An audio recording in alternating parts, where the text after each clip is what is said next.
എറണാകുളം ചേന്നമംഗലം കൂട്ടക്കൊലക്കേസിലെ പ്രതി ഋതു ജയന്റെ വീട് അടിച്ചു തകർത്തു. രണ്ടുപേർ പോലീസ് കസ്റ്റഡിയിലുണ്ട്. വൈകുന്നേരത്തോടെയാണ് പ്രതിയുടെ വീട് അടിച്ച് തകർത്തത്. റിയ വിവരങ്ങളുമായി കൊച്ചിയിൽ നിന്ന് ചേരുന്നു. റിയ, സ്വാഭാവികമായും പ്രതിഷേധമുണ്ടോ? കാരണം അത്രയും വലിയ ക്രൂരതയാണ് അരങ്ങേറിയത്. അതിന് എങ്ങനെയൊക്കെ മറുപടി പറയണമെന്ന് പോലും അറിയാത്തത്ര സങ്കടകരമായ കാര്യം.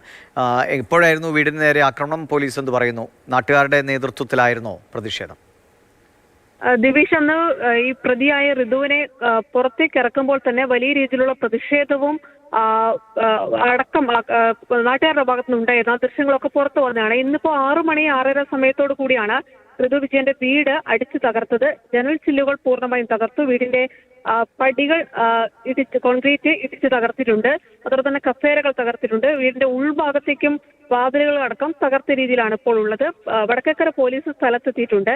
ഈ സംഭവത്തിൽ 2 പേരെ കസ്റ്റഡിയിൽ എടുത്തിട്ടുണ്ട്. അത് നാട്ടുകാരാണോ എന്ന ചോദ്യത്തിന് പോലീസ് തിരിച്ചറിഞ്ഞിട്ടില്ല എന്ന മറുപടിയാണ് നൽകുന്നത്. അവരുടെ ID കാർഡ് അടക്കം പരിശോധിക്കുകയാണ് എന്നതാണ് പോലീസ് വ്യക്തമാക്കിയത്. ഈ സംഭവ സ്ഥലത്തു നിന്നല്ല, അതിനുശേഷം വടക്കേക്കര ഭാഗത്ത് ടൗൺ ഭാഗത്തു നിന്നാണ് 2 പേരെ പോലീസ് കസ്റ്റഡിയിലെടുത്തത്. വലിയ രീതിയിലുള്ള പ്രതിഷേധവും അമർഷവും ഒക്കെ ഈ സംഭവവുമായി ബന്ധപ്പെട്ട് നാട്ടുകാർക്കും ഇവരുടെ കുടുംബത്തിനും ഉണ്ടായിരുന്നു. കാരണം ഈ നാടിനെ നടുക്കിയ സംഭവമാണ്. 2 കുഞ്ഞുങ്ങളുടെ കൺമുന്നിൽ വെച്ചാണ് അവരുടെ വേണ്ടപ്പെട്ടവരെ, പ്രിയപ്പെട്ടവരെ, അമ്മയെ, മുത്തശ്ശിയുടെ ഒക്കെ ജീവൻ എടുത്തത്. അത്രയും വലിയൊരു ക്രൂരതയായിരുന്നു ചേന്നമംഗലത്ത് നടന്നത്. ആ സംഭവത്തിൽ അന്ന് തന്നെ ഋതുവിനെതിരെ വലിയ പ്രതിഷേധം അരങ്ങേറിയിരുന്നു.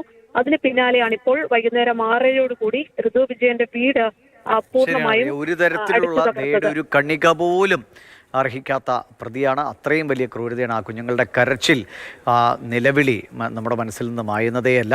അതിന് തക്കതായ നിയമ നടപടികൾ, ശിക്ഷാ നടപടികൾ ഉണ്ടായേ പറ്റൂ. സ്വാഭാവികമായിട്ടും ചില പ്രതിഷേധങ്ങൾ നിയമം കയ്യിലെടുക്കലാണ്. എങ്കിൽ പോലും അത്തരം പ്രതിഷേധങ്ങൾ കൂടി ഉണ്ടായി എന്നതാണ് ഇപ്പോൾ ചേന്നമംഗലത്തെ കാഴ്ച. അറിയാണ് വിവരങ്ങൾ നൽകിയത്.